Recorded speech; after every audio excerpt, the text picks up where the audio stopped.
ଅନେକ ଦିନ ତଳର କଥା। ଗୋଟିଏ ନଦୀ କୂଳରେ ଗୋଟିଏ ମାଙ୍କଡ଼ ରହୁଥିଲା।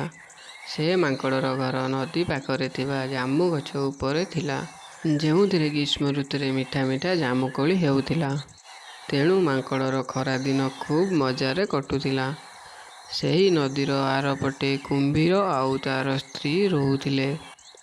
ସେ ଖାଦ୍ୟର ଅନୁସନ୍ଧାନରେ କୁମ୍ଭୀରଟି ନଦୀର ଆରପଟକୁ ଚାଲି ଆସିଲା। ଆଉ ସେ ଦେଖିଲା ମାଙ୍କଡ଼ଟି ସେଠାରେ ରହୁଛି ଏବଂ ସେଠାରେ ଥିବା ଜାମୁ ଗଛରୁ ଜାମୁକୋଳି ଖାଉଛି। କୁମ୍ଭୀରଟି ଆଗରୁ କେବେ ଜାମୁ ଖାଇନଥିଲା। ସେ ପଚାରିଲା, ଏ ମାଙ୍କଡ଼ ଭାଇ, ତମେ କ'ଣ ଖାଉଛ? ଆରେ କୁମ୍ଭୀର ଭାଇ, ଏ ହେଉଛି ଜାମୁ, ଫଳମାନଙ୍କର ରାଜା। ଏହା ବହୁତ ମିଠା, ତମେ ଖାଇବ? ଏହା କହି ମାଙ୍କଡ଼ଟି କୁମ୍ଭୀରଟିକୁ କିଛି ଜାମୁ ଖାଇବାକୁ ଦେଲା। କୁମ୍ଭୀରଟି ଏତେ ସ୍ୱାଦିଷ୍ଟ ଜିନିଷ କେବେ ଆଗରୁ ଖାଇନଥିଲା। ଆଉ ଖୁସି ହୋଇ କୁମ୍ଭୀରଟି ମାଙ୍କଡ଼କୁ ଧନ୍ୟବାଦ ଜଣାଇଲା। ସେବେଠୁ ସେ ପ୍ରତିଦିନ ନଦୀର ଆରପଟକୁ ଆସି ମାଙ୍କଡ଼ ସହ ଜାମୁ ଖାଉଥିଲା। କିଛି ଦିନ ମଧ୍ୟରେ ସେ ଦୁଇଜଣ ବହୁତ ଭଲ ସାଙ୍ଗ ହୋଇଗଲେ। ମାଙ୍କଡ଼ ଓ କୁମ୍ଭୀର ଦୁଇଜଣ ମିଶି ନଦୀର ବୁଲିବାକୁ ଯାଉଥିଲେ। ପରସ୍ପର ଅସୁବିଧା ସମୟରେ ସାହାଯ୍ୟ କରୁଥିଲେ। ଥରେ କୁମ୍ଭୀରର ସ୍ତ୍ରୀ କୁମ୍ଭୀରକୁ ପଚାରିଲା, ଆଜିକାଲି ତମେ ଏତେ ସମୟ କୁଆଡ଼େ ଯାଉଛ? କୁମ୍ଭୀରଟି ନିଜ ସ୍ତ୍ରୀକୁ ମାଙ୍କଡ଼ ବିଷୟରେ ସବୁ କଥା କହିଲା। କୁମ୍ଭୀରର ସ୍ତ୍ରୀ ଏହା ଶୁଣି ଜାମୁ ଖାଇବାକୁ ଇଚ୍ଛା କଲା। କୁମ୍ଭୀରଟି ମାଙ୍କଡ଼ ପାଖକୁ ଯାଇ କହିଲା, ମାଙ୍କଡ଼ ଭାଇ, ତମ ଭାଉଜ ଜାମୁ ଖାଇବାକୁ ଚାହୁଁଛନ୍ତି। ତମେ କ'ଣ ମୋତେ କିଛି ଜାମୁ ଦେଇପାରିବ? ଆରେ କୁମ୍ଭୀର ଭାଇ, ତମେ ବ୍ୟସ୍ତ ହୁଅନି, ମୁଁ ଏବେ ଯାଇ ଜାମୁ ନେଇ ଆସୁଛି ତମ ପାଇଁ। ଆଉ ମାଙ୍କଡ଼ଟି କୁମ୍ଭୀରଟିକୁ ବହୁତ ଜାମୁ ଦେଲା। ଆଉ କୁମ୍ଭୀରଟି ଖୁସି ହୋଇ ଜାମୁଗୁଡ଼ିକୁ ଘରକୁ ନେଇଗଲା।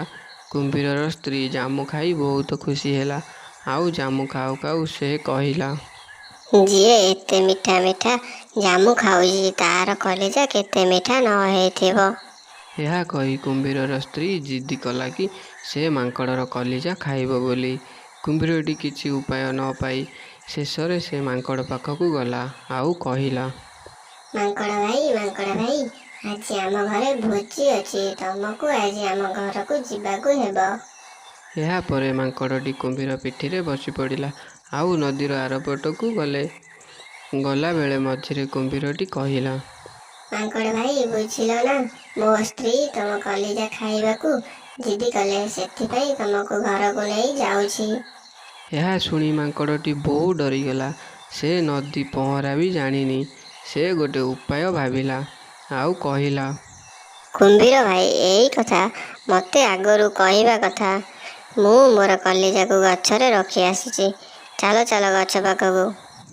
କୁମ୍ଭୀରର ତ ବୁଦ୍ଧି ନାହିଁ। ସେ ମାଙ୍କଡ଼କୁ ନେଇ ଗଛ ପାଖକୁ ଗଲା।